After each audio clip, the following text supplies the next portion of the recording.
Təbib ətrafında baş verən son dəyişikliklər qurumun gələcək taleyi ilə bağlı sualları artırsa da artıq bəzi məqamlar aydınlaşmağa başlayıb. Direktor Vüqar Qurbanovun vəzifədən azad olunması ardınca icbari tibbi sığorta sistemində struktur dəyişikliklər və bu sahənin Əmək və Əhalinin Sosial Müdafiəsi Nazirliyinin tabeliyinə verilməsi müzakirələri daha da intensivləşib. Bir müddətdir mediada səslənən əsas ehtimallardan biri icbari tibbi sığortanın Əmək və Əhalinin Sosial Müdafiəsi Nazirliyinə, təbibin isə Səhiyyə Nazirliyinə birləşməsi idi. Bu ssenaridən yalnız birinci hissə reallaşdı, lakin təbibin Səhiyyə Nazirliyinə verilməsi baş tutmadı və bu yeni versiyaların ortaya çıxmasına səbəb oldu.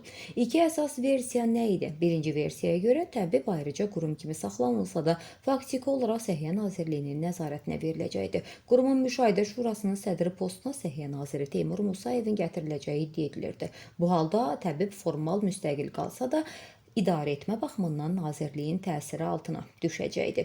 İkinci versiya isə daha iddialı idi. Belə ki, Müşahidə Şurasının Əmək və Əhalinin Sosial Müdafiəsi Nazirinin müavini Anar Bayramovun rəhbər təyin olunacağı, bunun isə ümumilikdə səhiyyə sektorunda kurasiyanın dəyişməsi anlamına gələcəyi deyilirdi.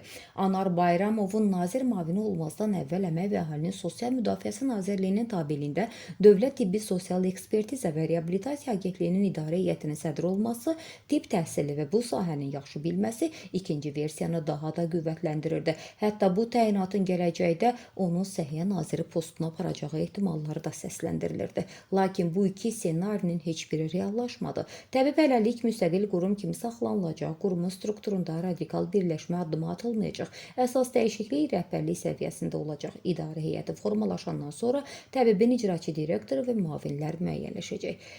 Bugün isə prezidentin sərəncamı ilə təbibin müşahidə şurasının sədri vəzifəsinə gözlənilməz sürpriz hesab edilən bir şəxs gətirildi. Azərbaycan Respublikası prezidentinin sosial-iqtisadi məsələlər üzrə köməkçisi Xalid Əhədov. Bu postda prezident administrasiyasından nüfuzlu bir adamın təyin edilməsi ilə təbibin siyasi və inzibati çəkisi artacaq. Qurum üzərində birbaşa nəzarət mexanizmi güclənəcək deyə Baku Postda yayımlanan məlumatda qeyd olunur.